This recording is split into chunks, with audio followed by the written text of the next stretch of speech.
No. Good afternoon, everybody. I will go ahead and call this meeting to order. This is the Scarborough Town Council Communications Committee meeting. Today is Wednesday, June 12th, and the time is 4 o'clock. Let the record show that in attendance are myself, April Seither, Councilor John Anderson, and Councilor Don Cushing. Item 3 is approval of the minutes from May 8th, 2024. Do I have a motion? So moved. Second. Any discussion? Okay, great. All those in favor? Yep. Show that as unanimous.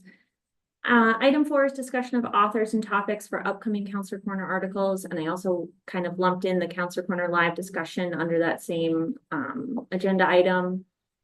For the June 15th article, Nick and I will have something to Allison tomorrow, I promise, for the school building committee summary. They voted on Monday night, just so you guys know, they voted on Monday night to put forward their recommendation and their report. They're putting the fine touches on it, and then they're presenting it to the school board on June 27th. And we're invited to attend that meeting as well. So Nick and I will have that summary article to Allison July 1st and July 15th.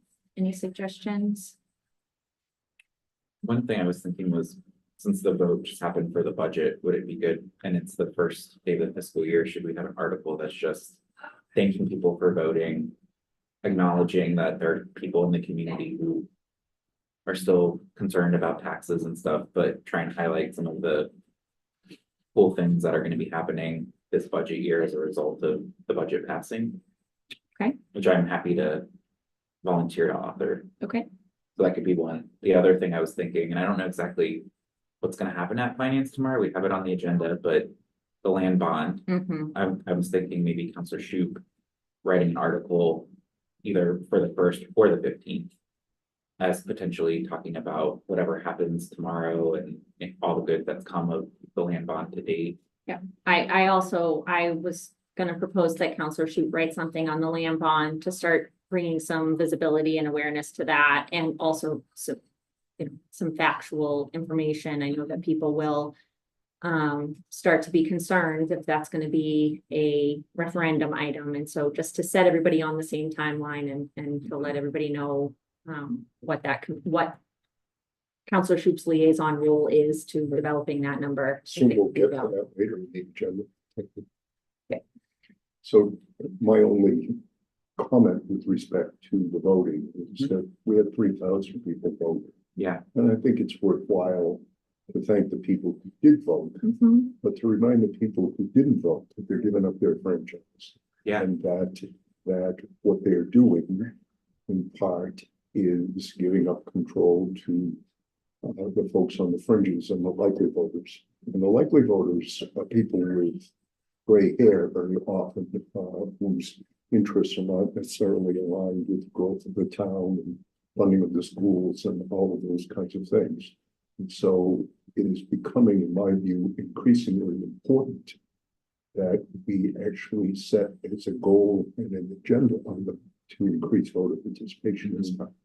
And frankly, I think that would be a worthy objective for communication from the town, is to say, we have information about vote, don't we?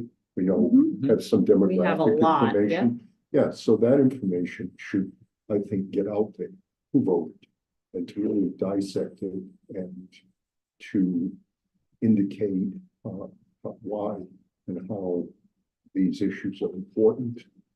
Maybe a little background on the whole town charter deal about why it is that, council doesn't get to decide these things, but you do. And, allowing less than 10% of the population to make those choices doesn't strike me as generally wise. So, I mean, if you want to write the article with a theme like that versus me, I'm open. if somebody gives me the data, I'll be happy to collaborate on it with you for the simple reason that if I write it all by myself, John, it may not, the tone of it may not be nearly as moderate as you. What data? Sean, one of these days I'm going to be on the wall and stick, and he's not going to be able to talk me off. But right now, I think I mean, the most important thing, I can write the article, but the most important thing to me is I don't have time to dig in and get all the data and all of that other What, I stuff. think John was gonna Somebody- say, what data are you Yeah, looking for? somebody- Donna? Pardon? What data specifically, just so we have a Well, direction? I don't know what data we have, so we have tons of it, you know, voting by party, voting by area of the town, we must know that because we have everybody's address. I don't know if we have any demographic information, I don't know if we know how old people are, but that would certainly be useful. Or like years in So- Scarborough. I don't know. Yeah, let me, we can talk to the town clerk about what they can readily. What they- pull what for they- Voter what they can registration provide. information. So if I have that data, so I think it is correct, and we should appreciate those people who make the effort to vote and to be informed. And I think that we should remind people of that responsibility, but I think secondarily, that if we talk about voter engagement or engagement in the town. Yeah. The number one form of engagement is voting. And we should establish an objective that says we want to increase voting in this town by 25%. Mm. Let's see how we can make that happen. It's clear, it's Yeah. measurable. You have that as one of your measures in the. In your goal or in your communication stuff, didn't you? I thought I saw something on voting in there. I did in the, as an example of, yeah, in the draft policy, Oh, but not in awesome. current. I know I saw Yeah. it somewhere. Yeah. All right, so it sounds like Counselor Cushing's gonna write the first, or the July 1st, It is is Karen. ideally No. July 1st. I'll send you all the information. Let me look at the calendar and I'll back it up for you and then I'll follow up with you on what the deadline will be for Allison. Thank you. No problem. Okay, Counselor Corner, I know it's hard to do one over the summer in terms of, you know, drawing engagement. Nick and I had good luck doing the short-term rentals one because that turned out to be a topic that was, you know, of high interest. So even though it was August, we had quite a big turnout. I don't know in terms of what you guys are thinking or what you think we could draw some interest for to do one over the summer, or if you want to just put a pin in it and talk about what the fall looks like.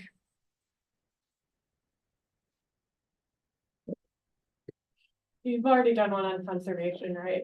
We did, Cause I didn't know if that aligned with like the land bond and starting to communicate about that. We're gonna gather on the clovers at the beach this week. Yeah. One potential topic, since we're gonna, right, we have a workshop to look at ballot measures. And the finance committee is about to start tackling the goal around capital priorities.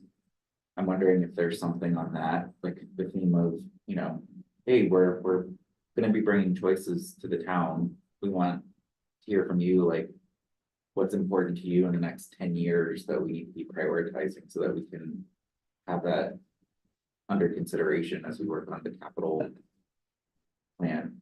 That include the land bond and the land bond is not part of that, but the community center. Yeah, and it would be the community center, but I mean, there might be other things that the community is saying we need that again isn't even on our radar.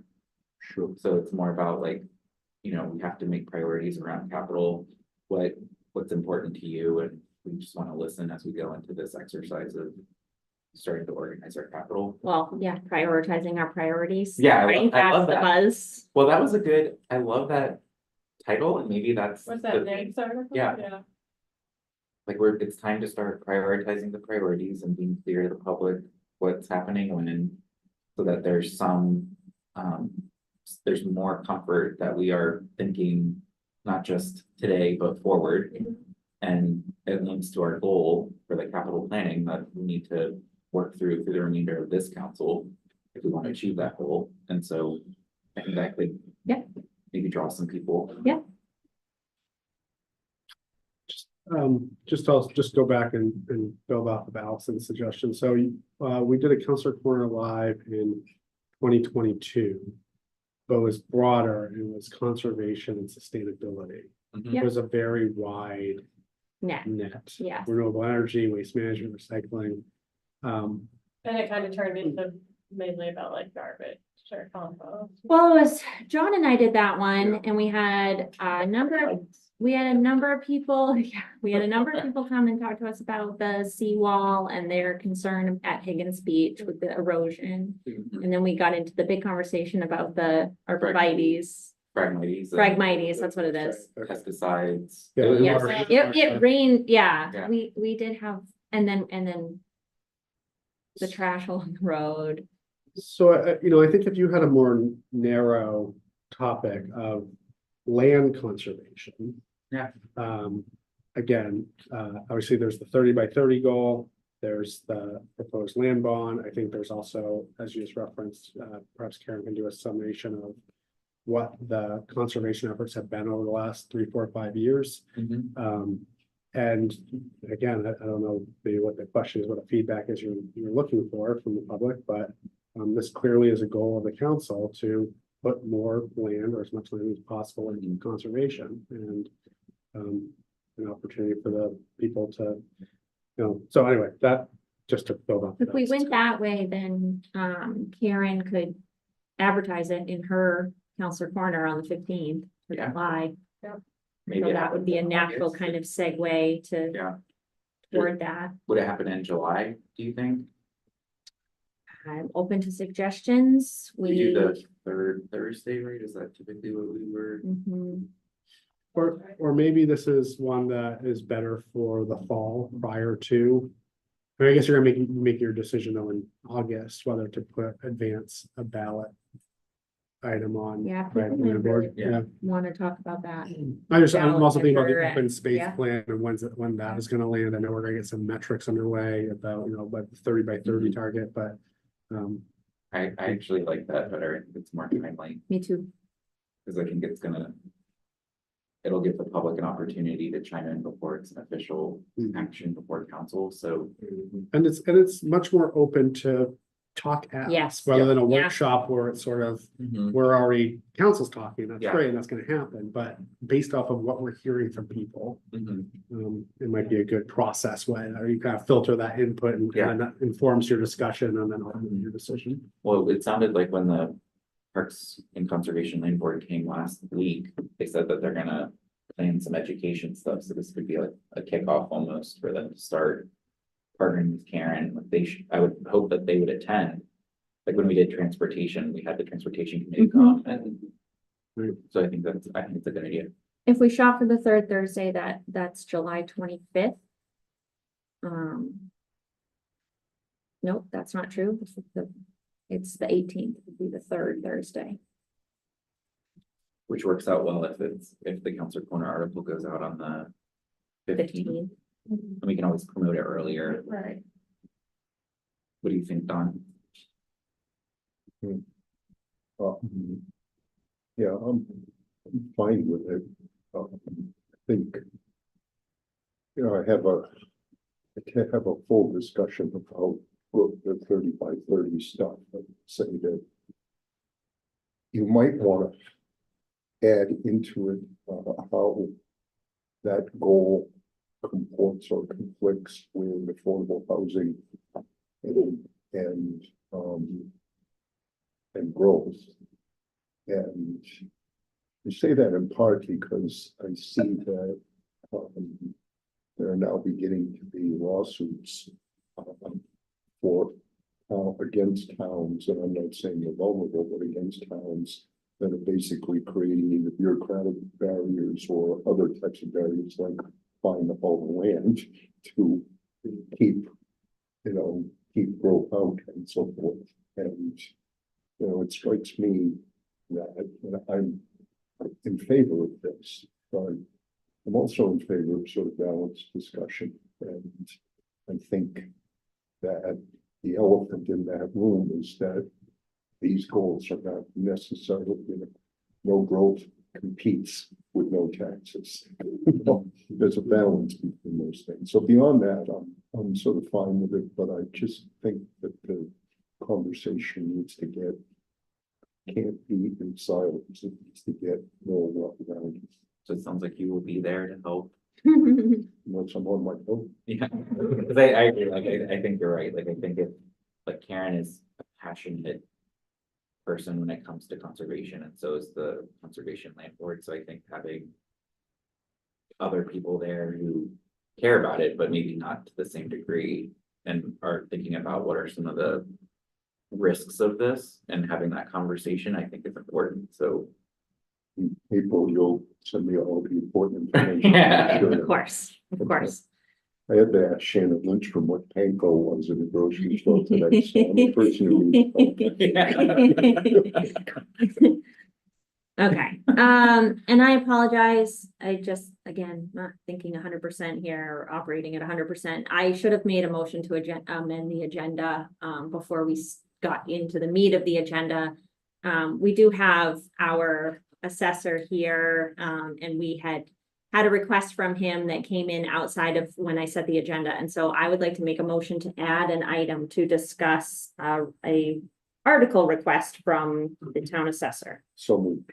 Second. But I would like to say, haven't we heard enough Okay, all those in favor of adding the agenda item? discussion? Okay, thank you, Chris. Okay, and so with that, I'm gonna slide that in right now, if that's okay, Sure. and I'm gonna turn it over to Nick. Yeah. Unlike the other night, I'll try to be brief here. The gist is, I asked if the communications committee would be willing to write an article for an assessing newsletter. It's for a group that, you know, my fellow peer colleagues read. It's not really much beyond assessors reading it. And the gist was, I want to get across to my peers that communication with residents is not only important, but improves how your workflow can go and your, you know, outcomes with residents. And then furthermore, if you collaborate with town management and your elected body, and here it's a council, that you can have a united front and get the messaging across even more effectively. And perhaps, you know, be proactive, so you're not dealing with upset people that if you would explain things earlier, they could have been involved in the process, like I feel we've done for the revaluation, among other things. Scarborough communicates pretty well, and some assessing peers of mine, although very bright people, sometimes feel like communication is an afterthought, or they don't want to do it, or some of them don't like working with their management or council, and I think they're shortchanging their outcomes as a result. So I asked the council committee, communications committee, would you write something from your perspective on the benefits of that collaboration? I would be happy to contribute to that. And the reason for that is, Nick, is that I think that collectively your approach to this has been a template for how to engage the community around an important issue.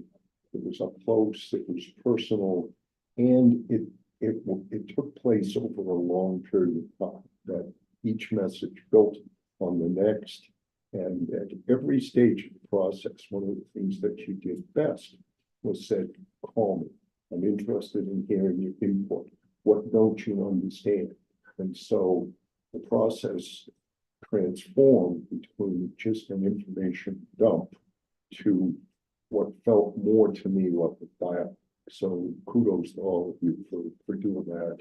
And I think that the benefits to it are very clear, and it is the only headwind you have, obviously, with those people who wanted to conflate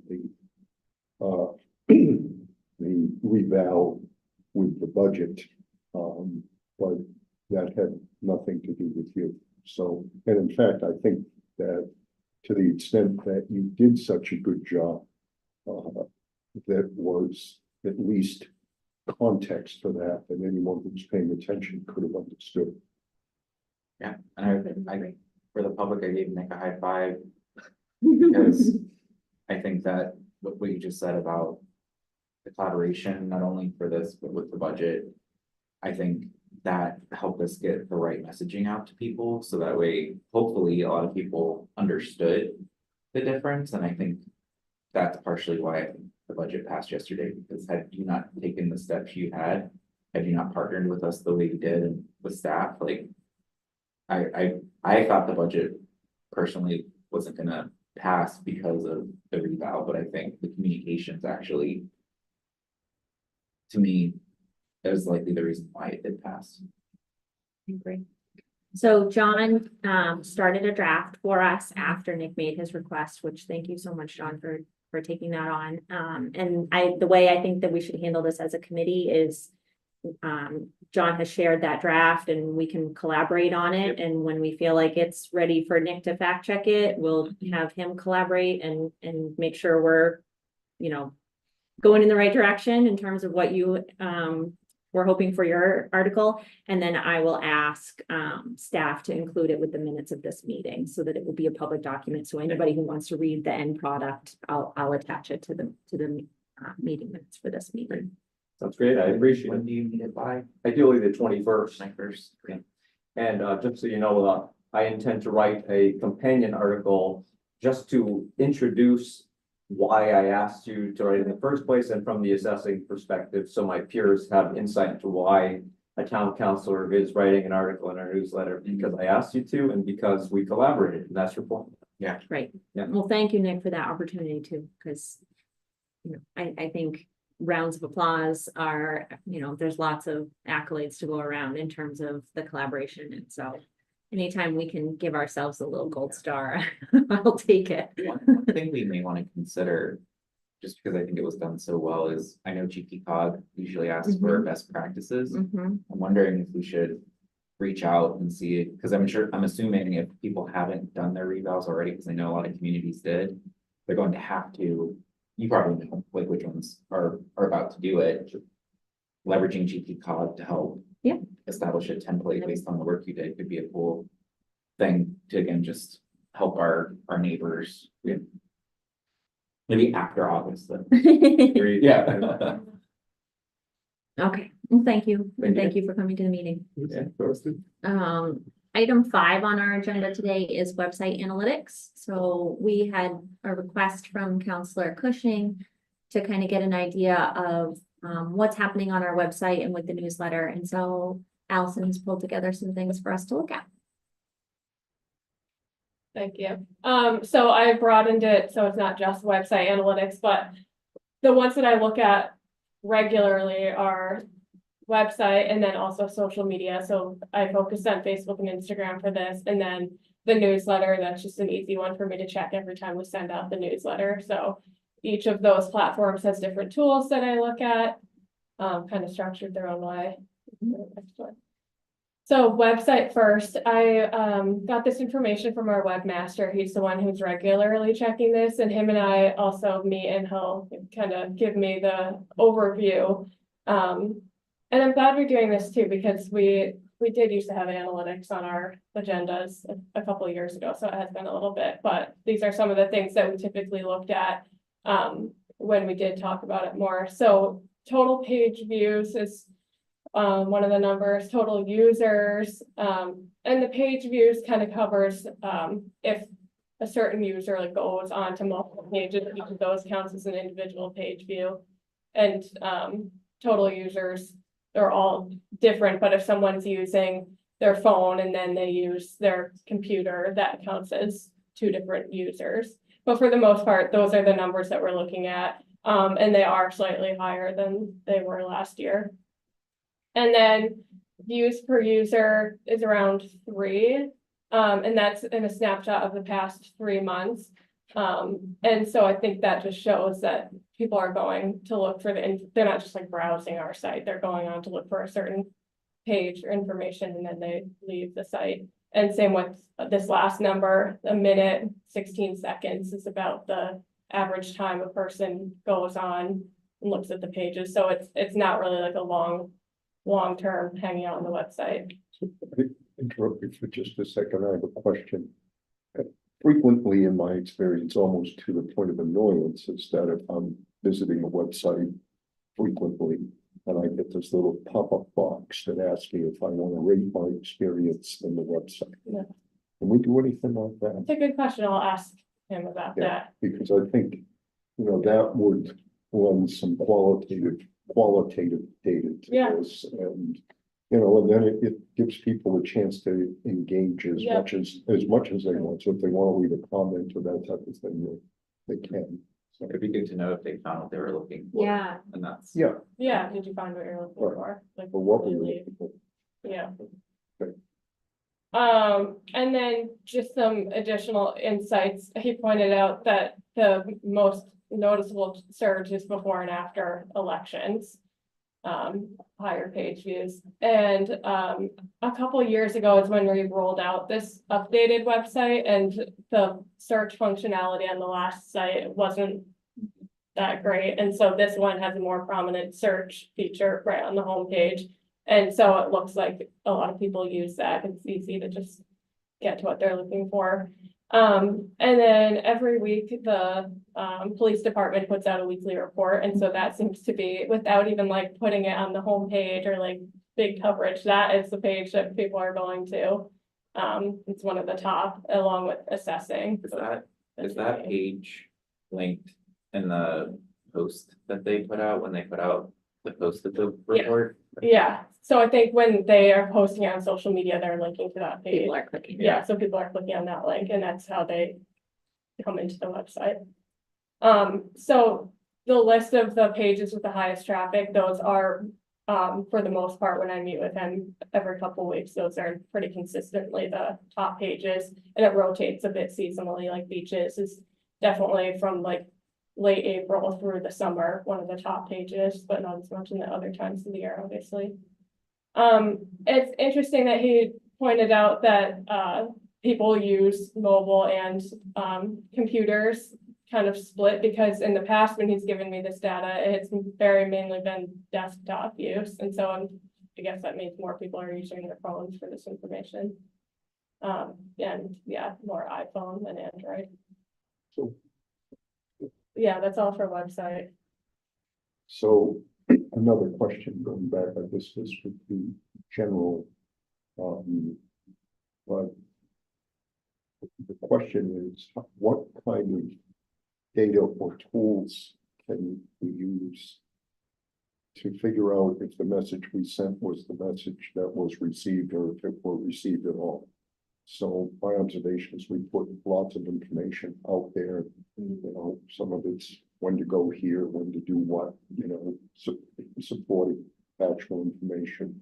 But when we come back to the general themes, which we talked about last time, which is sort of in the context of strategy, thinking about the measurement piece of that is critical. And so as we look forward to this, what I would look for is to see, let's think about what we're trying to accomplish with the website in terms of messaging and the like, and ask the question, then, okay, how do we know whether or not our efforts are working or Yeah. not?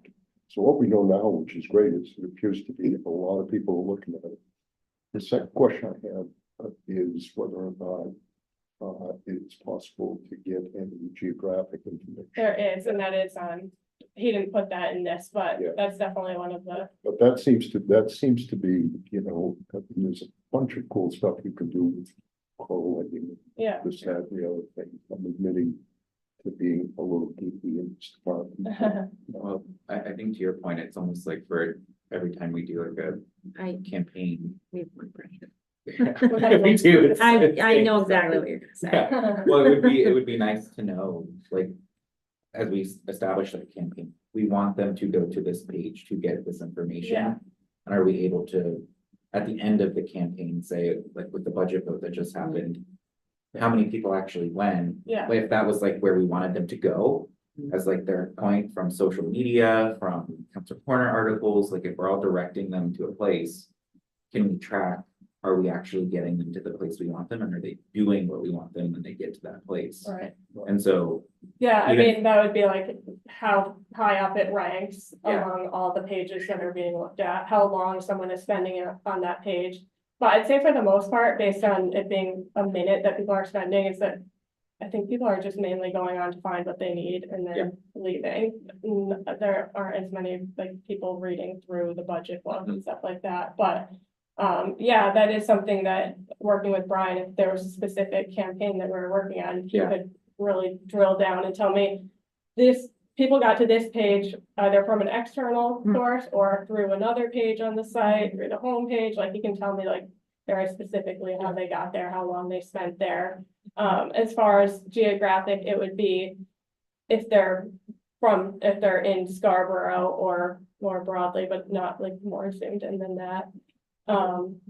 But yeah, I typically use his analytics actually in the reverse way of like, he'll tell me beaches are like climbing on the page views, so I'm like, okay, people want to hear about beaches good, now, so yeah, then I start very good. talking about it more. And then through this whole reval campaign this spring, it was still like lower on page views, and I'm like, okay, I guess people aren't like really like interested in diving deeper yet, but I'll be curious now that Yeah. notices have gone out, maybe that's gonna be climbing a bit. I'd be interested, because we just kind of talked about this theme of a Counselor Corner article on the land bond, a Counselor Corner live.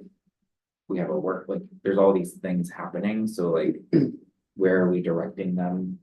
Like, what is the point we want them to go to Mhm. each time, and can we make sure as we're communicating, we're building that into those things to see if it's actually Yeah, resulting if in. they're going where we want them Yeah. to go. And I think you're almost expanding this to a larger point is that if we think about, we have all these channels. Right now, we have kind of two, we have Council Corner and Council Corner Live. Those are the ones that we have.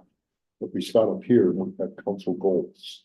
And it would seem to me that then we could look and say, well, what do we want to do? So if I just take the budget as an example, and we say we've set some budgetary goals there, it would seem to me that over the course of a year, we could be looking at multiple channels and pages and ways to help people so that it's not just one thing, the finances go on. So what I'm kind of looking for is to say, here's the goal, here's the messaging around the goal, here are the channels, here's what we put into each channels, and here's the feedback loop that said, did the message support the goal? Did the message get out? Was the message received? Who received it? And so forth.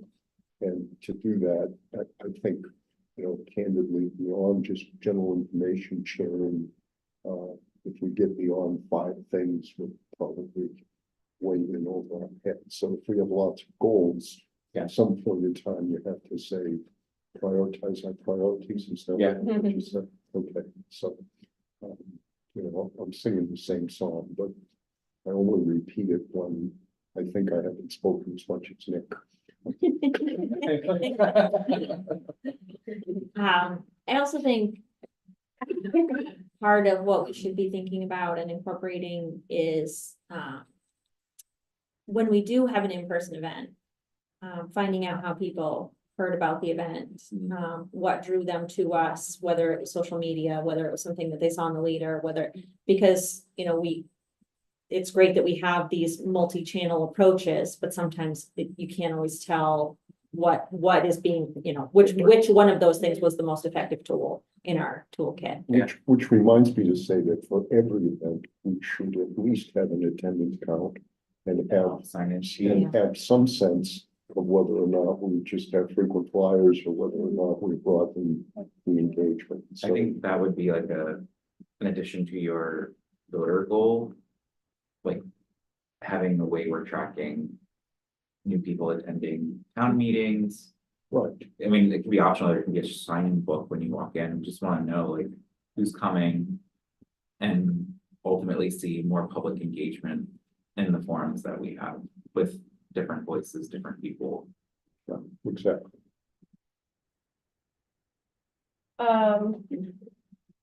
Just quickly go through social media. So I looked at Facebook and Instagram. Instagram, I started when I came here, so that wasn't established yet. So a little bit lower there. And Facebook has likes and followers, and I was looking into what that distinction is. And I found that it said followers is a stronger count of like who's interested in seeing your information. So that is a good sign to me. And then as far as demographics, it's pretty consistent between the two of them, more majority women and then more in the like 30s to 40s age group. And then location didn't seem very specific because it didn't add up to 100, it added up to like 50. So mainly Scarborough and then the surrounding towns. For Facebook, for the number you have, is that the town Facebook, or is it all Sorry, the? town, yeah, just town. Scarborough. I'd be interested to know, like, I always feel like the Scarborough Police Oh, Department they have, yeah, a is lot of, off the charts in terms Yeah. of likes and comments. and engagement. Yeah. Yeah, Is that common for other it municipalities? seems like the police departments get, it's the Yeah. public interest, like what's, Yeah. yeah. What's When I happening. was in Ocala, the most important, most favorite thing in the newspaper was Ocala mugshots. Yes. You're- That's why the weekly crime reports Weekly are. You didn't have to be, you just had to be arrested to get in there. And it was. The leader used to have. it was- Oh, yeah. People said, Police, police, "Put police." someone over." No. Excuse me. We need to figure out how to bury a link to another article below the mugshot. Yeah. While you're Sign up for the here, if you're newsletter. curious about your assessment. So Yeah.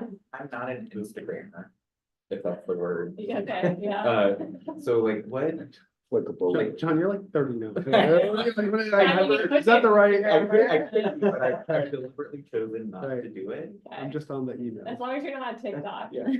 But my question is like, between the two media channels, like, what's, is there like a difference in what's communicated between the two? Is it Instagram? I am more consistent with Facebook, and then I'll never put something on Instagram that I don't put on Facebook, but I might just like soften the tone a bit, and I can't put links in the caption, Mhm. so it's more of just like descriptive, I guess. Mhm.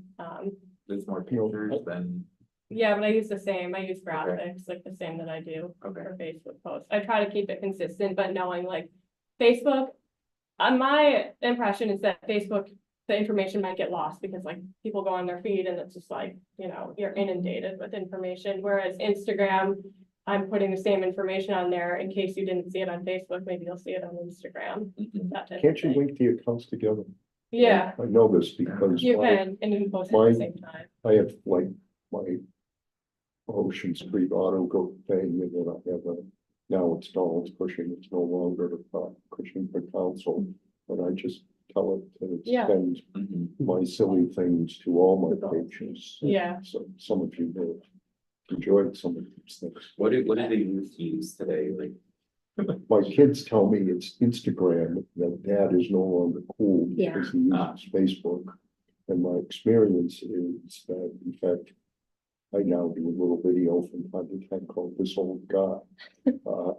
Because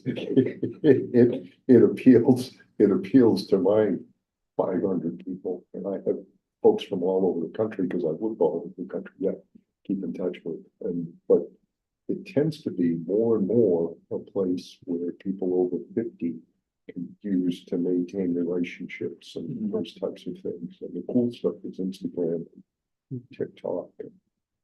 It seems like you also rework how you present the information on Instagram. Yes, Right. So sometimes I'll schedule and post them both at the same time, because it is a lot easier, but other times, like the orientation of the picture is slightly different, or like the wording of the I message. feel like you cycle through things, so it's like if it's like facts or like different statements. Oh, it's not that's just- true, yeah. Whereas Facebook is sort of this little blurb and narrative of maybe bullet points. Instagram. is different. Instagram, I can make it things. more dynamic by like taking those bullets and putting each one on its own slide, something like that, change it up.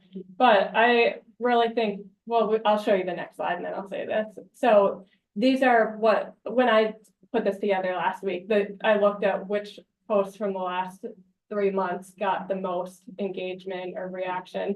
And they're all just fun pictures. There's like the duck crossing or like the Higgins Beach repair. It's like, it's not as much like about like informational things that we do put out, but people just want to see these like good pictures. And this isn't a good snapshot of that, but now that summertime, I just want to use it kind of for like branding the town and the community impact that we're having. And reels are big on Instagrams, like making quick videos, and I think that's the type of content that people want to see, and that needs to be sprinkled in with the important information and the dates and coming out to vote and all that, but also just like meeting people where they're at and what's gonna get engagement. Yeah. It's then gonna drive up the likes and I the was gonna say, follows. that and drives then they'll- engagement too, right? And then they'll So see more of our if posts. you post and a it is beautiful good. picture of the sunset and then the ducklings and then the kids getting out of school, like those 3 posts might have really high engagement, and then we would, you know, say, Yeah. oh, and also like tax bills are going out today. Exactly. And so, whereas That's that not tax a- bill one may not get a whole lot of engagement by But itself, see it they'll see it we'll because they follow like it. those other What I think things. is you should have a picture of a flow with a video and then let it dissolve into. Into whatever. Get them all. I think that's so important. And like, so just an anecdote from yesterday, being at the polls. It was a fascinating couple. They were both on the total opposite. They were just two totally different personalities. But one resident came up to me and he was like, what are we paying for in Scarborough? We have nothing. We're just paying taxes to pay taxes, was his perspective, and we talked about stuff.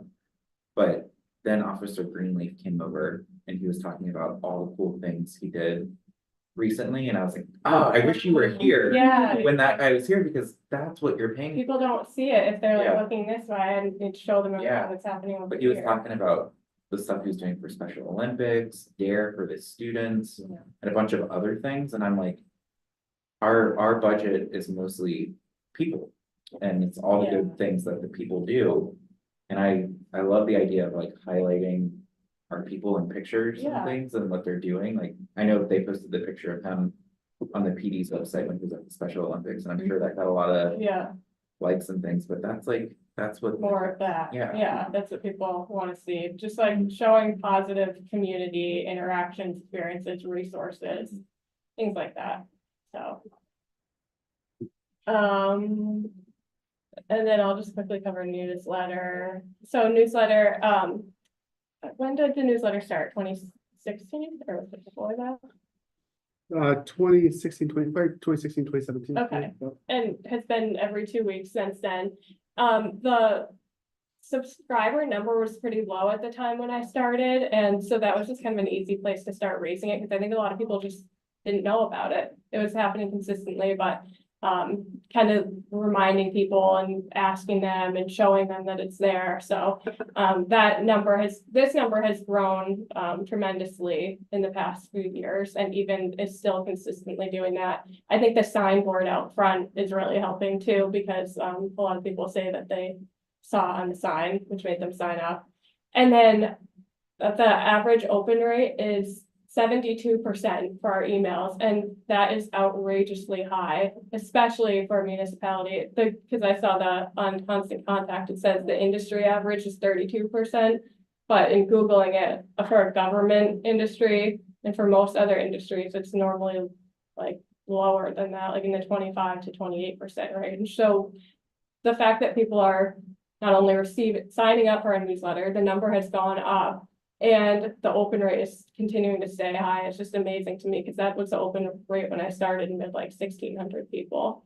And then the click rate is 10%, so that's more consistent with the average, but we're also not like really driving people as much as to the website as we could be, because so much of the information like lives in the newsletter.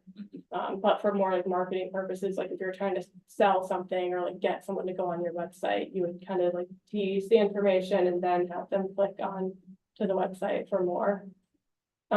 So yeah, those are big numbers, I think, that are worth pointing out. And then, yeah, other than that, it's just people are mainly looking on their computers. Can you track when they open it, how long they keep it open before they? No, but I can track how many times they go back and open it. Like I can see like if you opened it 10 times, like, whoa, that. Can you actually see me doing that? Did you probably see me actually? I was gonna say, I drive all of these statistics up. Yeah. And then As I open them. Or if you forward it along to people, that would count as your open rate. Like Okay. he keeps opening it, but it's probably because I probably forwarded it to someone. Yeah, so definitely an area of focus to continue raising that number and continue making the newsletter a valuable source so that people stay subscribed. I can't remember whether it's when you open it in your desktop or on your phone. I think it's on your desktop. The one thing sometimes that might be a barrier is when, at least when I open it in Gmail, I think it has, Yes, it has a clipped yeah, message. Truncates it. I know, yeah, and I think it's only Gmail. I don't know if other emails do that, but Okay. I try to mention that sometimes in there to like click on the bottom left. Yeah. But yeah, there's been a couple of times people are like, I said, well, did you read this in the I newsletter? And they're know, the like, council corner article also always being lower. Are you familiar with this app called Nextdoor? Yes, I just noticed that they kicked me out of it, but I think I sold 20 copies of my book before they got on. And I didn't realize I was violating the policy, or I wouldn't have done it, but the thing that I noticed is that the folks there are very engaged. It's basically a neighbors helping neighbors site. And I see more and more community organizations are jumping on. yeah. Like, Our police department uses Yeah. it and posts regularly, more for like accidents and updates. I use it more for just monitoring, like to see what people are talking about. But I haven't created a town account on there. Anything else on the sales? Nope. Okay, and just I wanted to give an overview for this time because it's been a while since we talked about analytics, but just for curiosity's sake, I included some of the most recent trends. So these are the past two newsletters that we've sent out, and same thing, high open rate. And then these were I can see what people clicked on and how many times. So these were the most clicked pages from the past couple newsletters. Angela's probably talked to you about this, there, like, I wanna say for many of the transportation committee meetings. We always somehow get back to the thing about like, how can we get people to know all the great projects that are happening? So it's good to see the transportation page, but I'd be really interested to know like the specific page that was made that has all the projects on there, like are people Oh, looking at yeah. that? Because I know she's kind of always trying to also clarify some things are developer projects Yeah. that we have no control over, and some things we do, and then some things are Yeah, main DOT, but there's always a lot of stuff happening in town. yes. And speaking of always a lot of stuff happening in town, it's hard when there's always a lot of stuff to put in the Yeah. newsletter, and we have these like competing priorities, but I don't know, I mean, I know what I'm getting and what we're talking about, but I can't like manage everything, so Yeah. like if she wanted to highlight some certain projects that were happening, that would be a good opportunity to know that the newsletter is a good place for us to do that, and then we could do a direct link. So I guess a good goal for us too would be to maybe improve that relationship between other committees and boards, and for them to see this as a channel where if they want to get a specific message out, there's opportunity And to I do thought that. I saw in a recent one or two where we had committees actually doing articles, which was good to see that. Is that like an open thing where any kind of committee wants to? So the conservation committee, yes, it's open, and some are more active in their communications efforts than others. And the Conservation Commission has been really prioritizing communications, and so they're the ones who kind of like came up with this idea. Well, they sent me a few articles, and I was like, I don't want to publish this whole long article, so we talked about maybe doing like a regular feature through the summer, yeah. And they also reached out asking if they can put together some social media posts for me that I can kind of just like plug and play.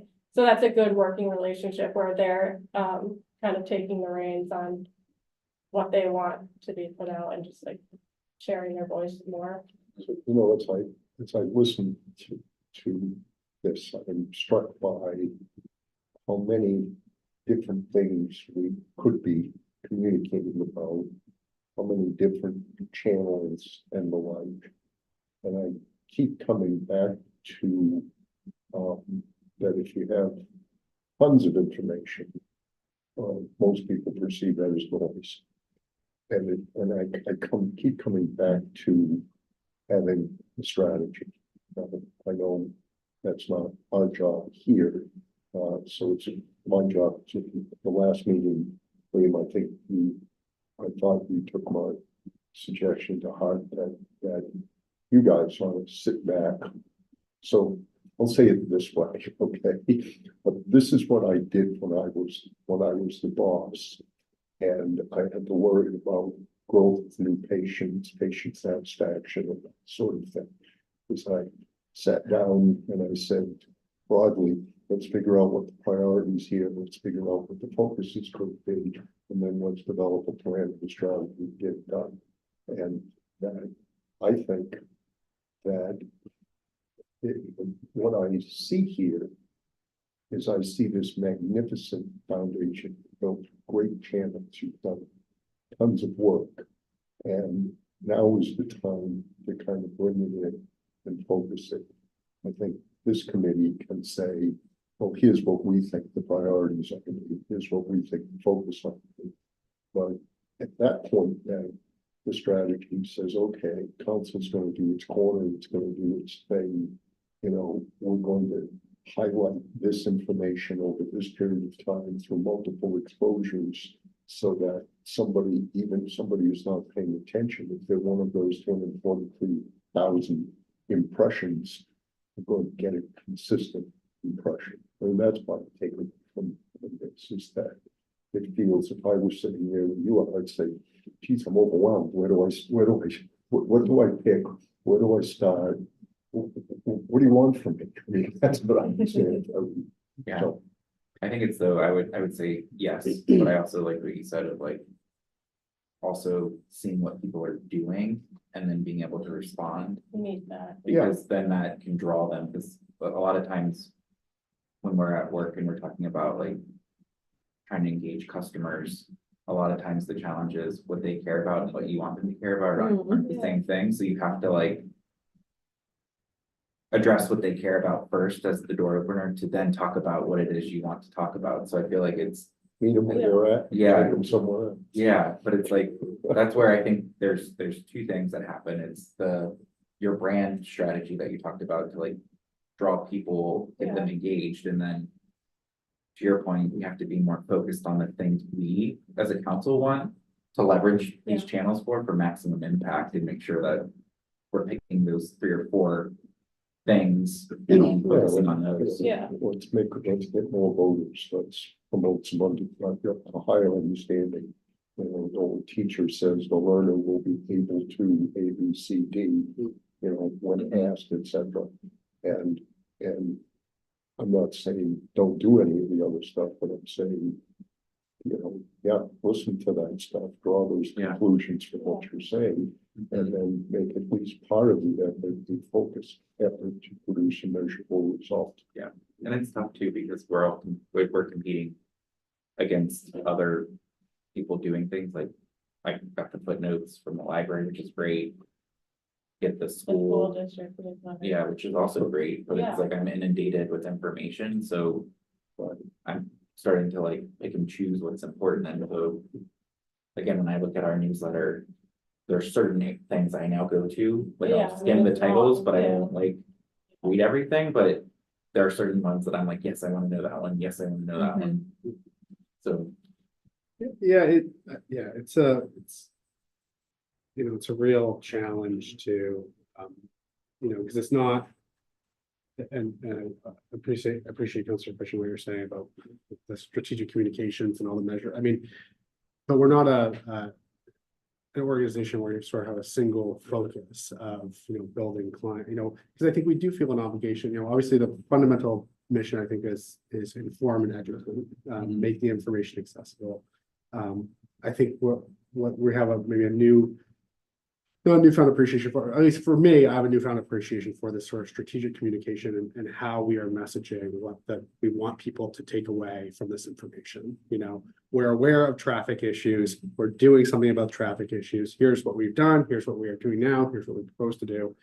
And then we have all this other stuff like the ducklings crossing the road and the Special Olympics and and what all our committees are doing.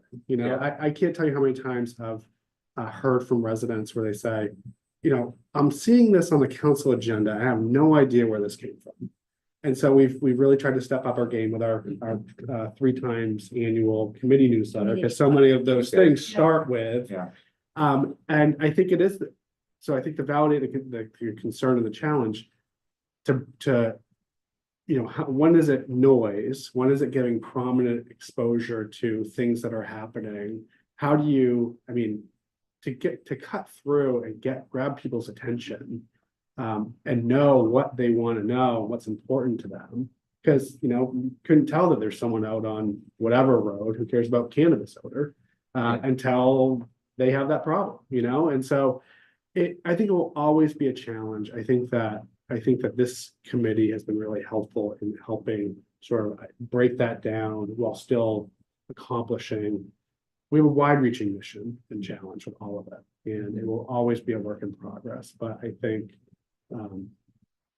we're doing a better job now than we ever have. And so I don't know, I guess there's no point to that beyond just saying it's a challenge. It's a real Another challenge or like approach that being mindful of is that there's a certain communications that we develop that we don't want to just put out once, drop it onto the next, put that out once, drop it onto the next. Like we need to have this like cyclical flow for like Revale is a great example. Nick did such a good job at, okay, we're gonna talk about this, now we're gonna talk about it in a month, and then we'll talk about it next month.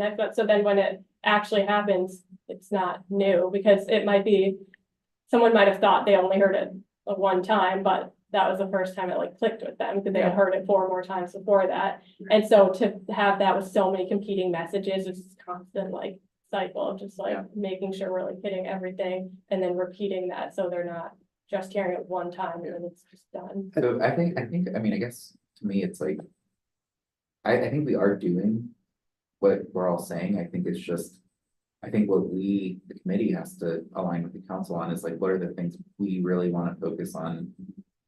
Proving through metrics, post these campaigns that we've gotten the message through. And again, there's other stuff the town has to do that also needs to be used, but like, I think that's where we can kind of say, we want to know the budget, we want to know the reval, we want to know this land conservation thing. Are we seeing as that moves forward, or what are we hearing and seeing from our metrics that indicate not just people who are emailing us, but other things like, yeah, there's interest, people are going, whatever it is that is important to us. How are we carving that into the broader plan and making sure that we can see whether that's making traction or not? And then, I think that's that really is the point, is that you have all the other stuff, which is important to that. And that can happen incidentally because it's basically conveying information about things.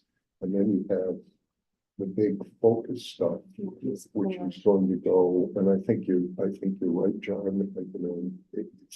I don't know what the delegated authority of this committee is, but it feels to me like we ought to be able to take a reasonable guess and say, look, here's the 5 things, or here's the 3 things, because we've been going to the council meeting, we've been listening, we know what people have been voting. So it seems to me that the 3 of us ought to be able to give that direction. And Absolutely, and that's and how our we. colleagues are welcome to chime in and say, no, we don't think so, and we should change this. And that's how we've operated. You know, we're always grounded in our council goals. Obviously, that's a lot of what drives our work as a committee. But, you know, my experience on the communications committee has been exactly that, Dawn, that we say, you know what we think is going to be a big thing, like traffic, like, you know, we have these traffic related goals. Let's do a couple of articles and a Council Corner Live specifically related to traffic to kind of do what you're saying in terms of being really targeted. I think what we haven't necessarily done and I think as we work through our policy development would be to kind of have a template and a plan for attacking that in a consistent way each time. So when we identify the topic, then we have a strategy for, we know exactly what steps we're going to take.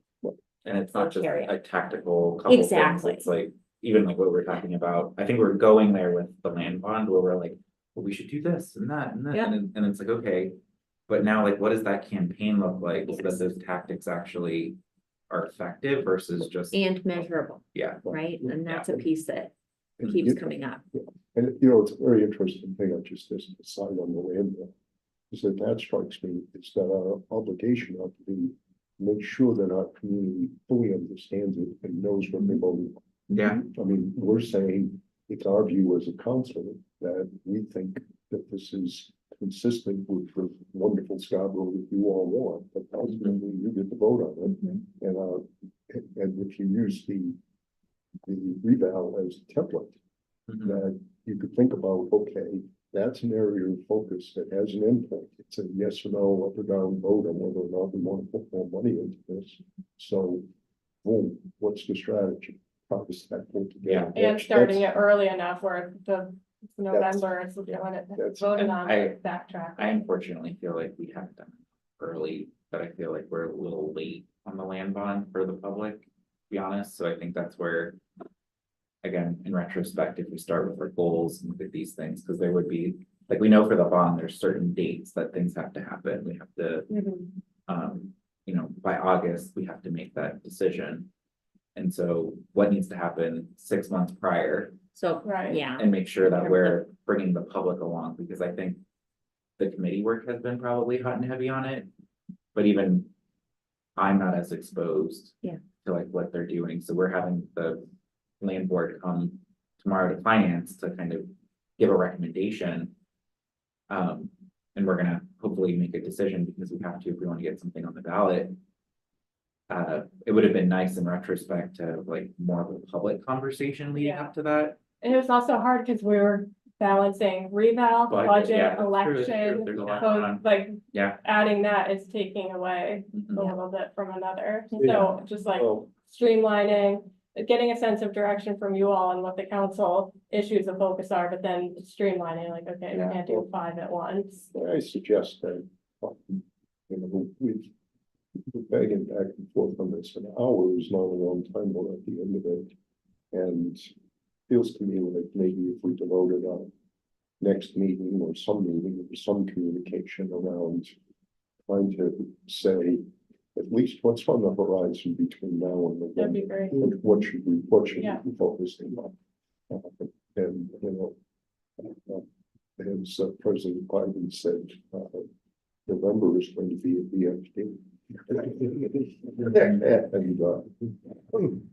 so that will be a election, I believe, which we won't have any issues with voter participation. Yeah. I think that's a good standing agenda item is to hear what the council initiatives are, just kind of. in terms of strategic planning. Yeah. Yeah, I think that also has to do is certainly what are the communication. I think there's a collective conversation about what are the key issues here that we really need to have plans around and be deliberate about.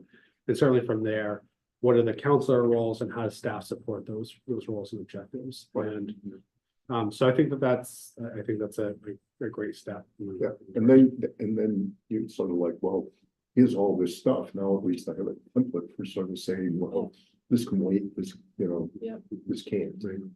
I mean, I like the idea of like trying to build a roadmap for the rest of the year where again. It could be like, the way I envision it, could be like land bond as like the thing. What are decision points? And then therefore, what are good communication activities and channels we would want to use? Cause like. It could be, we're gonna have the Parks and Conservation Land Board, we're gonna ask them to write an article. Counselor Shoup's gonna do Counselor Corner, we're gonna do Counselor Corner Live, we're gonna. Have a workshop, like we're gonna be doing all of these opportunities. And again, like if we think through each thing and just look at it, and then I think if we look at it and say, gosh, this is too much, we gotta prioritize, then I think that gives us the opportunity to say. We're gonna need to move that out or Yeah. like not do it this year because. There's just too many big things and that's my worry sometimes is. We are doing a lot and it's all good, but we don't give it enough air to sink in for the public. Or even for ourselves sometimes, and so just. That- I think prioritizing the priorities is the theme I'm liking hearing right now, because I feel like that's the. Well, that was my experience coming in. It was, Yeah. It's from sitting on the outside, I didn't think things were going nearly as well as they were. I came in with an open mind. And I said, my goodness, this is, in Yeah. this entire region, this town is more functional, more efficient. It has more resources than any of our neighbors. And yet, a good portion of the people who live here are kind of unhappy. That doesn't connect. And that's something that's, to my mind, worthy of changing. They're not gonna get the people who are, perpetually angry, but I think that there'll be a lot of people like me who will be pleasantly surprised. Well, I think that's the challenge, I think with this sometimes, and this goes back to staff, is like. Like, what does success look like? Because I would love it. If we got a budget vote that was 80% yes, 20% no. I don't think that's realistic, and so what is realistic is. 60-40 a good budget we should all be proud of, or 60-40 a budget we should say, man, we got work to do to get more people on board, like. That's my challenge sometimes is like, there's a balance between, I think we all, obviously, because we're on this committee, truly value public engagement and community engagement. But at the same time, we're also elected by them to do the work.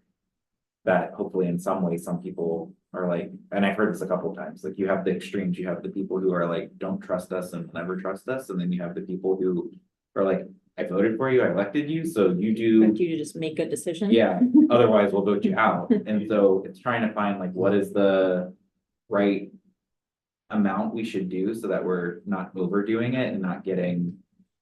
You know what I mean? Like, I'm trying to figure out like, what's the balance here, because I think we're gonna try and aspire to always do the right thing and include the public, but with limited time, limited resources, there's only so much we can do, and so we have to be able to say that's good enough for that Yeah, I think particular it's thing. reasonable on the big issues, budget. Just mentioned the land bond. Mhm. Growth, traffic, etc. That we have some measurable sense that people at least have a handle on what the issue is. Mhm. That, you know, that we, let's have fewer low information voters. Yeah, if you will. sure. And so, you know, to me, that's a reasonable first step before saying, gee, you know, I'm not really sure if we got 80% of the people happy, we've necessarily done a great job. I don't know. Maybe. I don't Well, I think to your point, it's about like, well, what's the objective? The objective is awareness. Like our goal for the land bond is, we're not trying to sell it to you. We Right. want you That's- aware.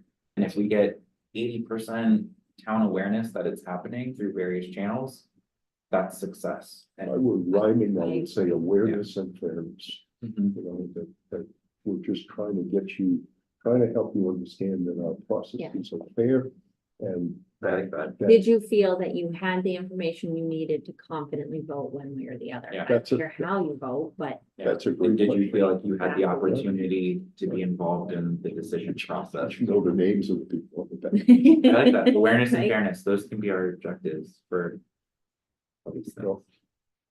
So I want to be respectful of everybody's time because the agenda does say 5. I'm prepared to keep going. I think we could go no later than quarter of, but 5:30 would be a goal. I'm fine if I can have a 2-minute break. Absolutely. I am mindful of your head. Oh, it's okay. Are you all right? Thank you. Yeah. Going into a, Yeah. All right.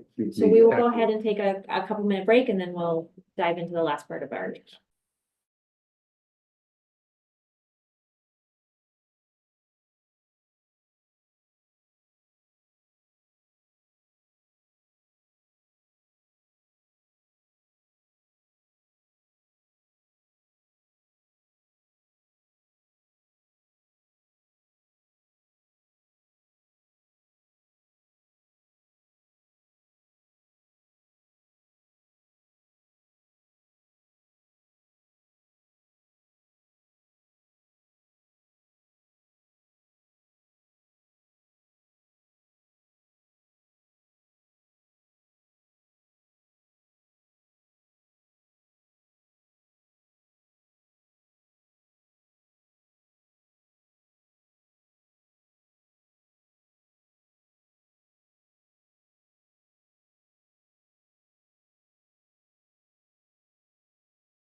we're back.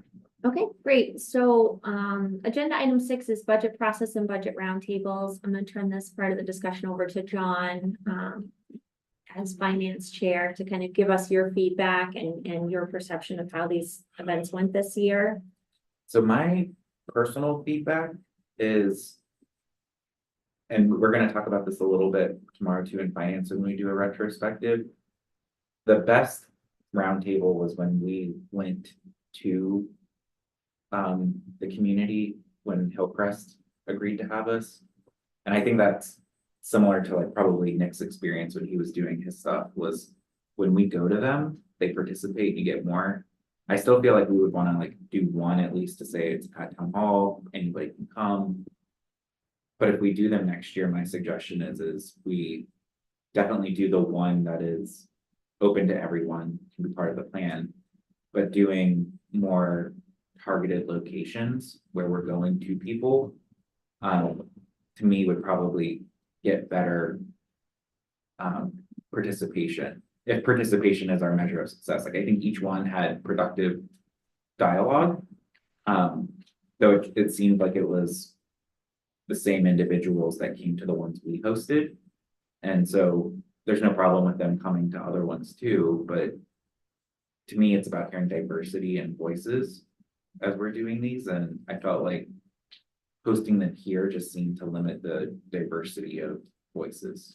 Well, and I always wonder too, when we have this conversation about, having them be, because we've done, you and I have tried a bunch of different combinations on this, different times, different days of the week, different locations, library, public safety building, town hall. If we should be talking about using some of the other tools that we have, finding a contact at Hillcrest, that's a huge group of people who, I'm glad that they were willing to host us. Are there other community groups that if we sent a specific invitation and said, we would love to have, this group of people who you already are gonna assemble, I could tell you either host us or come to this and, Yeah.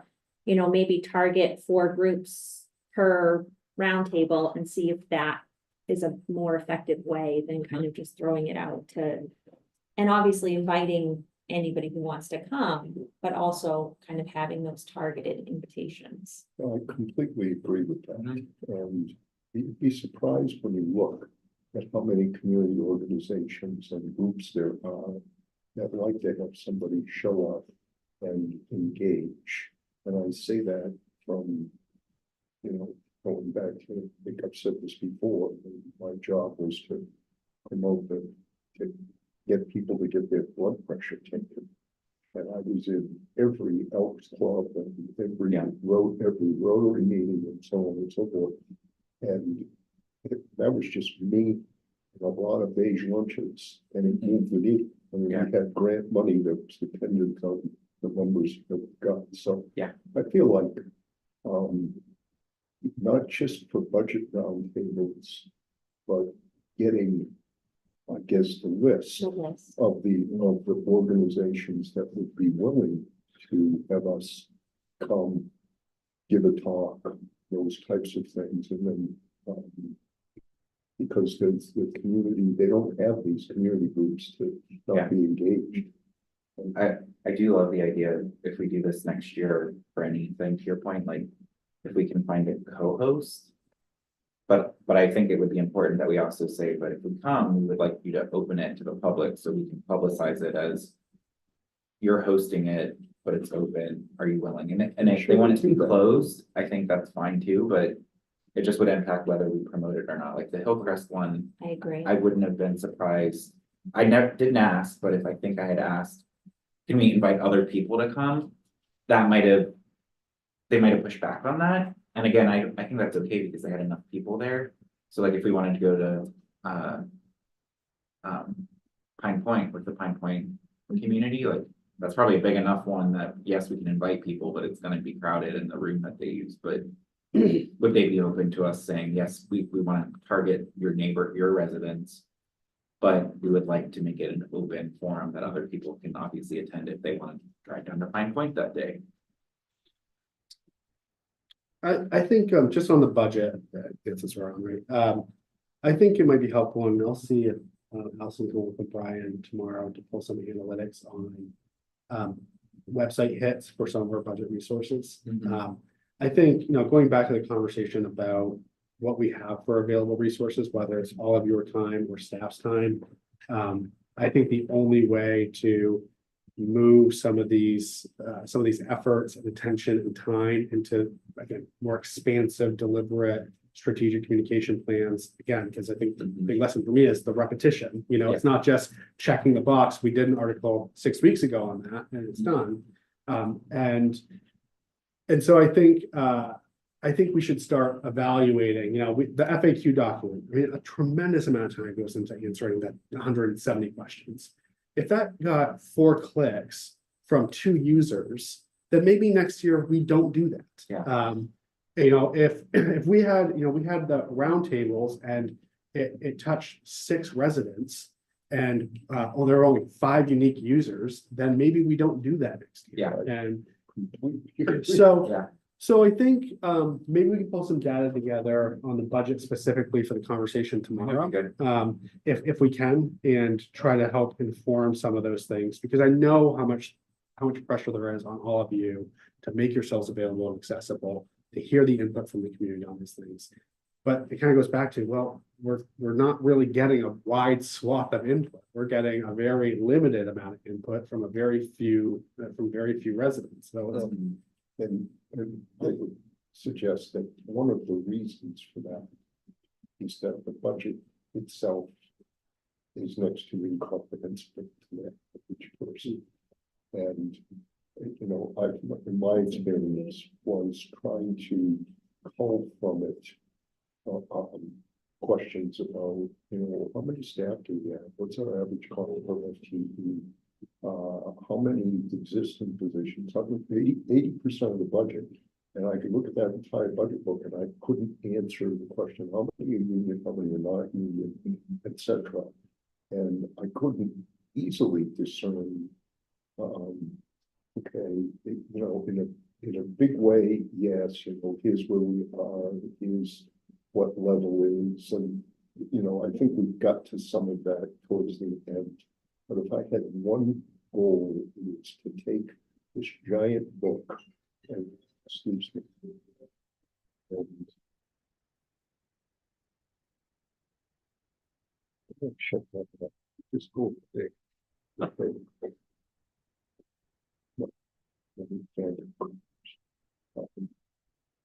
Anyway, and you know, I've sort of been struggling, not a week to the meeting, but whether or not I should, you know, sit down with a spreadsheet and try to do that. I mean, I've had the conversation before, and I think, you know, it's probably an iterative process. But broadly, that I think is a first start, is to try to get this thing into, you know, 1, 2, 3 pages of information. Yeah. That kind of expresses the whole deal. Yeah. And that would save us a ton of time answering, you know, the laundry list of questions and so forth.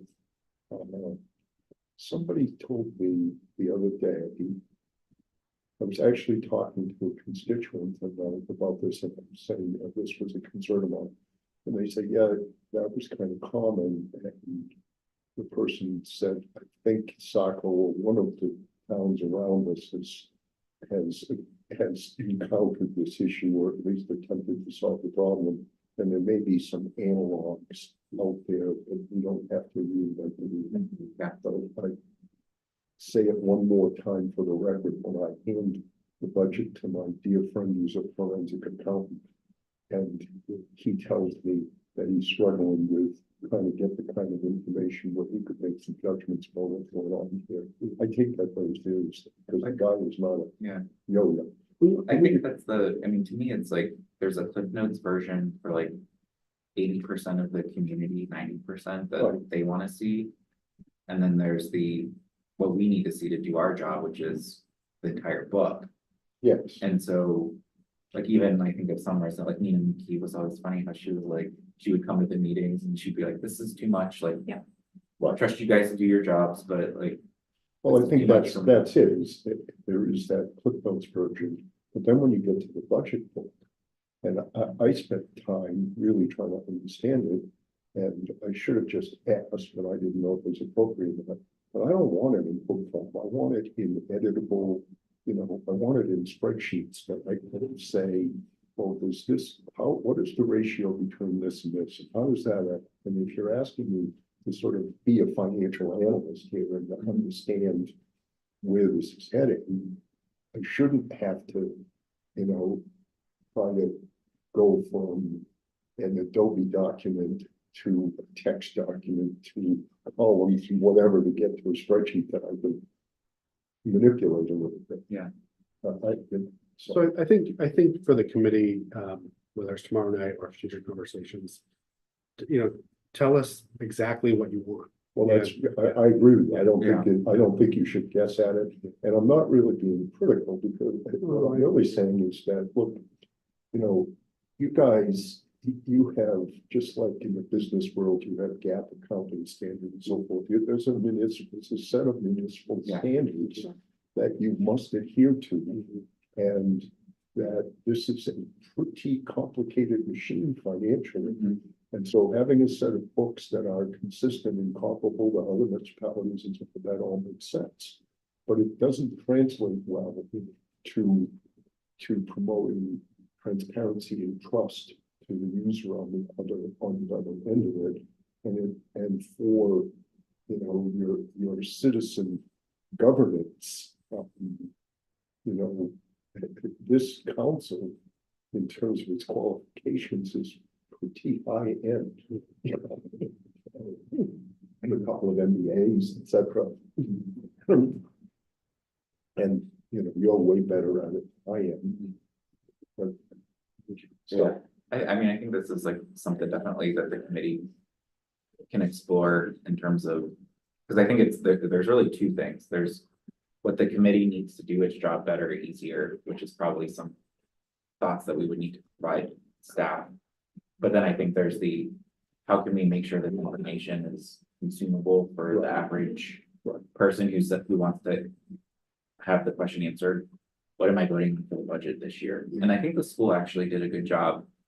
But this was post the budget being finalized, where they put together a one-page flyer that had like the key facts. And so again, I think it's the same thing. It's like, we're gonna create assets like that as like companions to the book that become that's what we want. Like, hey, if you just want the highest level view, this is for you. If you wanna really dig in, then here's everything. That'll be, I think that would be fine. The other thought that I have is that I can't think of another name for it, but the show and tell portion for presentations.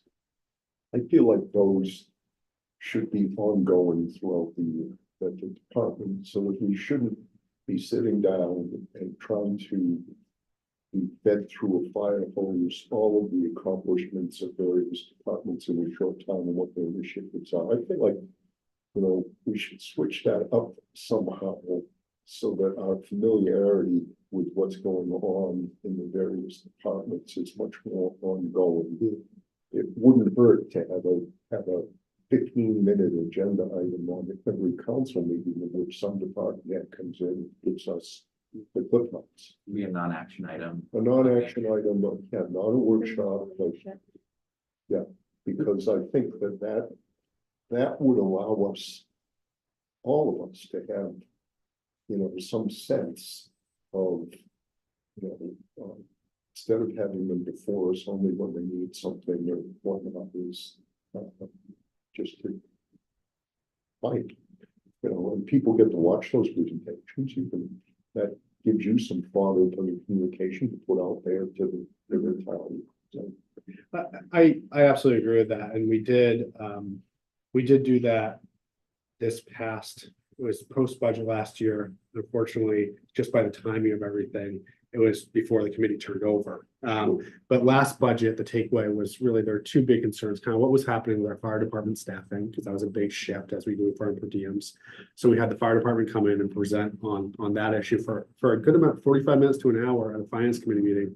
And then we've also had recurring questions about our whole vehicle replacement plan. And so we had our fleet maintenance manager come in and do about an hour presentation on how we go through, how do we assess vehicles to be replaced, when we dispose of them, how we do that. And so I'm saying I agree with that. How to have that content, because, certainly there should be updates, but it gives some good foundational knowledge. What the best way to do that is once the committee is constituted, I guess what I'm hearing is that maybe this is just a full council awareness education as opposed to a finance committee, but doing that education beforehand, before you have to not only get yourself up to speed as to what these people are and do, and also what are they proposing to have you pay for, can be a big lift. So it may surprise you as a new council person, but I've never actually been introduced to April or Angela. And Autumn? Autumn and Angela, yes, I'm sorry. And, I mean, just by proximity, we, talk to each other and so forth. And I had one conversation with Todd and we were never able to get hooked up. And Doug, because we sit on the same board together. But now, you folks have been around a lot longer, but I also think if you look at your committee assignments, It totally depends on your Yeah. committee assignments. I never see Todd Souza anymore. I saw him the other day and he and I are both like, hey, like. well, I don't expect that sort of comes back to a thing that sits way which is a new Onboarding. and onboarding Yeah. and the like. But I think the point is that, but now because they've come, each of those individuals before the council talk about people, and there's some general familiarity. And frankly, I keep coming away with the fact that these are first class, really smart, very capable people. And that's, I don't know why it doesn't surprise me, but generally speaking, the stereotype of town government is it's not snatching the cream of the crop. Yeah. And we seem to be doing. yeah, I mean, I love the idea of like a 15-minute, like, Well, hey, we like- just want to hear from you on your goals, your priorities, what's going on. What's top of mind, how can we help you, like, What's standing in your way is, any of those things. What do you think about proposing? I know that you have a Saturday morning now for your goal setting session sometime in January. Having a similar, again, give up a Saturday morning, you guys give up lots of your time, where we can have a sort of a senior staff introduction, council onboarding thing.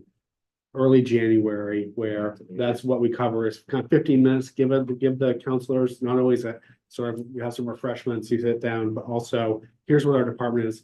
Here's what we struggle with, here's what we do well, here's what we're gonna be proposing as we come into the budget process, which isn't gonna be too far away.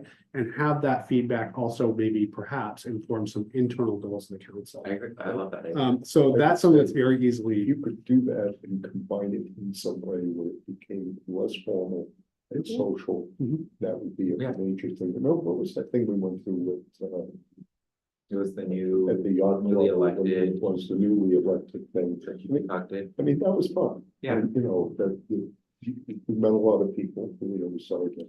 I think this is gonna be particularly important this year. You are one new counselor, but you'll at least have two. I'm assuming Jean Marie can't run. if she is elected, she will have to step down from her seat. Yep. Yeah, and then I don't know how it's gonna work from a Time standpoint, process in terms of like, special We election. open her seat or. Yeah. Who's up for election? Don Councilor Hamel, McGee, Nick, yeah. and Jean, or just That's those it, two. those two with the knowledge that Jean Marie is also officially now running for Yeah. county commissioner. So if we do have three new. Has anybody counselors- turned out? So in theory, if we were to have three new counselors, it's important, I think, that they're onboarding, especially. Like one person is a little bit, like we should have done more for sure, but like three, I think. Getting them as up to speed as quickly as we can will help with getting the council productive. Otherwise, it's gonna be the four. That are remaining that are gonna have to. guide. But I'll give that concept some more thought. The proposal. So the last item on our agenda, for discussion purposes is the communications policy. I feel like every time we have this conversation, and this is, for me, this is kind of an overarching theme that works its way into almost every conversation we have, is kind of this comms policy is always kind of running through the back of my mind. What aspects of what we're talking about need really to be in policy, or what we're looking for in terms of, you know, applying that template and having that be something that, you know, that future committees would then look to, and the council will know exactly what to expect out of this committee. And so I feel like every time we have a meeting and we have this conversation, we get a little more refined towards what we're looking for objectives. But at this point, I had asked staff to kind of take the lead on how we were going to develop a communications plan or a workbook that was staff, and then how we were going to differentiate that for what was, you know, our responsibility as a communications committee. From my perspective, I kind of settled into leaving this on the agenda and allowing it to evolve. I think from my end of it, the most important thing is helping these guys get an organized communication plan that supports our goal. And that doesn't, unless we develop a policy which formalizes our oversight that says we will do this, which I don't sense there's much of an appetite for or necessarily need for, as long as we move towards that result. And my argument for it is that, you know, you've seen that time management matrix. We have urgent, not urgent, important, not important. And the stuff that is important and not urgent usually falls down to the bottom of the list. In Dale Carnegie, I used to ask the question, can you give me an example of something that is urgent and not important, that it would only take 30 seconds for somebody to raise their hand and blame their wife and their husband. You know? But the message around that really is that the investment in that time, even though there are 1,000 other things that are chopping at you, ultimately saves time in the long term because it gives you some focus. So if we could focus our discussion in that area, think about how we get to the fun things, how we go through those channels. I don't think it needs to be, okay, go squirrel away in the corner and write the whole thing. Go take a stab at a framework for it, and then let us help you fill in the cracks and work as a team to do that. That would be Going back to the next thing about collaboration. that's sort of the idea. Yeah. I mean, you know, I'm a kind of communicative guy. Yeah. I can show my softer side. So I have some thoughts on this, just because we're short on time, so I can share those quickly. Just one, I thought this was a great start and a great framework. The things that I'm sharing are the things that it made me think maybe that are like the next iteration or other chapters that perhaps need to be added.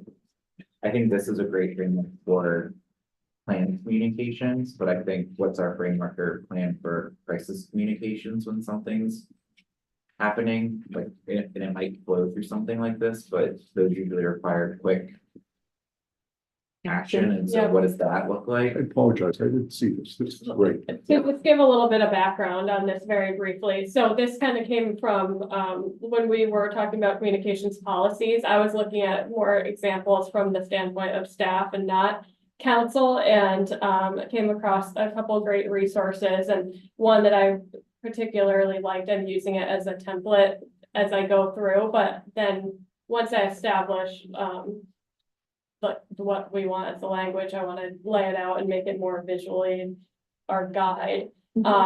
It is helpful because it does provide us kind of a North Star for what we are already doing, and it's just putting pen to paper on what's already happening, and it is, as I was going through, it is a bit aspirational in some areas, like, oh, we don't really do that, but we could, and it seems like we should be. And then at the very end of it, they had a section on a framework, like what you were saying, and it's essentially just a piece of paper that outlines what, like, when we start talking about a campaign, let's go through this list and make sure we Yeah. have we're all in agreement on that. Did she include the framework in it? It should be. I don't think The it framework's was. not on Oh, here. okay. It's Let me- listed right there, framework, plan. I emailed it. You should be Well, on it. And that was kind of like, when I looked at this, I was just looking at this from, because there's a lot of language around working with the department. Mhm. I just look at the council as like a department. And Okay, if that's yeah, how, that's a good way of looking at if it. that's how you guys look at us and how we look at this and say, we are a department, we follow the same Yeah. process with you. And that's how I felt like we were already operating. Yes. Then I think that works and So here's the framework that I kind of just loosely went off of what was in this packet, and I made it a fillable PDF, so as I'm going through, I can kind of plug it in too. But yeah, I see this as different from what you are all talking about additionally, which is a council policy and more of like the specific nuances of being a counselor and how to respond to emails and like all of that. Well, So and this is more like the staff side of it. this will be probably more impactful. Yeah. And this is exactly what I'm talking about. Yeah, I know, and I'm very, Scroll down, it's, we see measurable goals, like, it said, what are the measurement strategies? So, Yeah. that's where you'd say website hits, Facebook impressions, blah, blah, blah, attendance. Yeah. so Those what kind if this is more about like how we create plans and align on the plans, like where are we gonna talk more about things like email response, like you said, email responses, Counselor Corner, are those like little paragraphs that we just need to start drafting to say, here's what we want? And that feels separate to me. Yeah, I think Okay. I think that again, you have a few different options there. You do have a communications policy right now from 1999, which is a bit antiquated. So there is some before the internet. I think very likely, yeah. Al Gore. Pen and quill, I think, yeah. So I think that you could do that. You could certainly look at codifying kind of some of these expectations around who's responding, how are you responding, who's getting sign off for Counselor Corner. Are we chasing down and responding to, whatever? I think that that's something that you can be much more regimented, and that's completely up to this, I think, this committee to recommend to the council. Recommendations to the council. Yep. I see this kind of broader communications guide framework as we want to continue to bring this agenda item back to the committee for feedback, input. Are we tracking the right way? But I think it's largely going to be up to staff to put all those things into practice. And so so that's how I see this being a collaborative process moving forward. And it may take us the next 2, 3, 4 months to get that. Yes, and if you follow that path, and I think what you have here is a resource of people who have some collective experience. And also people whose job it is to sort of reflect what I think that the will of the goal of the council as things that we've voted on, like our goals, those types of things. So when you're filling in the blanks, I think it's our job to say, yeah, this is what should be in those boxes. And then our job to come back and say, well, how did we do it? Yeah. But did it work? Not just because that's a good thing of the cycle. To your point, so that we won't do it again if it didn't work, or if we understood why it didn't work, but it was worthwhile, what we did to make it happen. So I think, I don't want to speak for you, Alice. From my perspective, I think this is sort of, this is a working document at this point. Yeah, say. for sure. Read through it, give us feedback. What do you like? What, I mean, obviously it's not a finished product. We'll expand on all these things, but generally, I think we're all kind of tracking in the same direction. And I know Don, you saw the first page, but There's many more like it that talk about, and we are trying to incorporate some of the elements of our existing engagement manual that make sense, along with some of these better templates we found. And so Did you send this out? I don't know. how- it was, It was in it the Actually, agenda packet. was in the packet. Yeah. Oh, I'm sorry. That's okay. I didn't see it. The one thing I would say that I am curious more about is a lot of what is in here, especially for channels, is more like the owned media that we Mhm. control. Mhm. But what are we doing for paid and earned media? Because those are, the earned media, especially with the press, like that's the Yeah. one that I feel like there's a definite partnership, I think, between council and staff on like the media and what we want to be Yeah. tracking, and it may not even be things we're doing, it may be the coverage we're seeing in the media on things, like what is on the front page of the Leader, is it aligned with what we're hoping it to be, or is it something completely different? Because lately, when I've gone to the Leader, for me personally, this isn't, it's kind of a criticism, but like, I feel like it's really changed in a direction that Significantly. that doesn't feel like the Scarborough paper anymore. Like when I open it and I'm seeing opinion pieces from people from Portland, like I'm like, this isn't. It feels different than it did before, and I felt like before the coverage on the front page felt very consistent with what was happening in town, at least at the council level, and I feel like it's gone a different I'm direction. chalking it up to a transition time where they're trying to figure out how to integrate and fold in some of their other publications. And hoping to see that evolve, Yeah, in that spirit to kind of feel more like Scarborough in some ways. and that's And I think where it's I feel okay to like, provide that feedback. yeah, I feel like Yeah. we, as the communications committee and the communications staff, really are that primary relationship owner with Mhm. the media, so how do we nudge them along, I guess, to make sure that as they're doing what they have to do because they're in their transition, make sure that eventually it can become a trusted source, because it was the trusted source, or not the trusted, it was the most commonly used Primary. source. And I'm worried that that's gonna go away for our community if it stays on the path it's on. It's funny, I had this fantasy about the local news of any sort is really almost becoming extinct. You know, the number of the actual newspapers, and so I had this, it's, well, how does a community in that environment get the word out? And my fantasy was maybe, you know, the high school got a grant and some money and started a local radio station where they actually created a little community newspaper Mhm. that became sort of a project, but it was real. And it took in, you know, it sold advertising, it did that stuff, and it took in contributions from people in the community and in the business and so forth. Because I think in the long run, the leaders of business have to sell advertising and anyway, and I agree with you. I look at it and it doesn't feels more like, you know, the baller or one of these things with fewer pages. It feels like more like I'm reading the forecaster.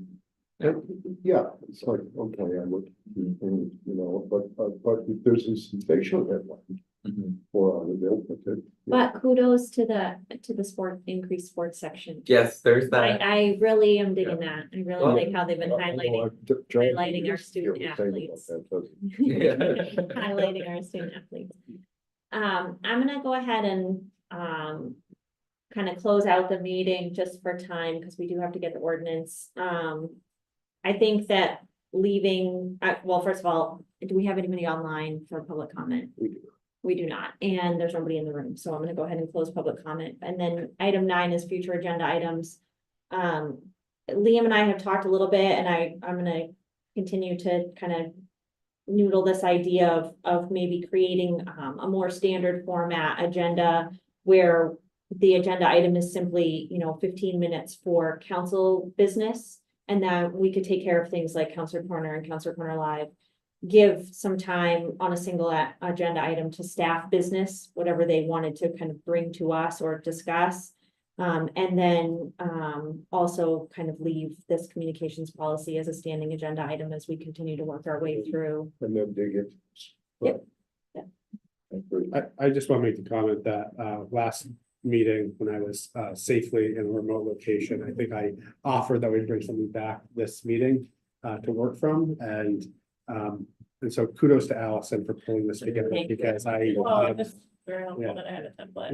yeah, but it's not, but it's, I've worked with Allison long enough to know that she's not just gonna copy and paste anything, which was my first suggestion. Just copy and paste it as a starting point, and she methodically goes through everything, so everything here has been vetted to some degree, and so again, I hope that we kind of got off to I think we were trying to get ourselves organized. Yeah. And I think that we are organized now, and I think this will be a really, really meaningful document moving forward. Thank I you don't care very much if for I doing paste it, I care people leave. Well, I mean, I thought, I read it and I felt like this was exactly, like, there was Yes. nothing, no This critic, captures no what- feedback right. specifically on what was on here. It was more, for me, the clarity of. Well, one, the crisis, like what happened in a crisis, how Yeah. does that work, which I don't think is in there, so that's an add. Mhm. But more, there's other items we have to figure out. Mhm. So. Maybe at the next meeting, Yeah. if we can like at least have a list and prioritize the list, and we don't have to address them all. But like, how are we gonna chip away at, Yeah. first, let's do the counselor corner policy. I then think let's that's a do- great suggestion, and I'm happy to take on that and have something prepared. In order for you guys to review it before the next meeting, and then I'll put it in the agenda council- packet. council Yep, on specific the council communications, yeah. specific. Topics Things at that least. we, and if we scratch them, we scratch them, and if we want to dive into them, then we, Yeah. mark that as something we want to work. Good. Yeah, okay. And then as you go through this, I'm hoping you can look specifically at the guiding principles section, because there are some interesting ones in here that it's like, it was nice to like read it and kind of associate that with what we're doing, but the first one is tell our own story versus expecting someone else to do it. I thought that was really good, because like, we're talking about shaping the narrative ourselves, getting ahead of Get a it. message. And then the second one was be proactive versus reactive. And just like making sure that we're the one saying the narrative and not just responding to everything that we hear. That's good. And you had one in here about the decision making. Right, is that on the next page? Oh, it's the public engagement.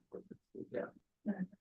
And then to your point about crisis communications, so our public information officer is technically out of public safety in the fire department, and so I think there is an opportunity there to establish more of a structured relationship with them in the event of a crisis of how we roll that out. We have like a loose relationship with how we're doing that, and it really does live more in public safety, but I know that other municipalities have a crisis communications plan Yeah, and are, and yeah, aware of it. maybe I'm thinking crisis too, the way I'm defining it isn't just like. A real emergency, but more like, Outside of a meeting. yeah, when we need Mm, to like almost like what we did this week, where we found information that needed to be corrected and. That required swift action, so like when we identify that, like, how do we collectively work? And I think it worked very well organically, but we should probably. Document and say that is Yeah. something we wanna do. Yeah, I will have that. And I would say, yeah, I'd say that's within the, that's really a council. That's a Yeah. action, recommendation we would make. And I wouldn't, Yeah. I wouldn't necessarily put that in this document, but But, you And know, general on your crisis. list, you will have something like a council decided crisis, we need Yeah. to communicate yeah. policy. Okay. Excellent, guys. Thank you so much. With that, I will ask for a motion to adjourn. So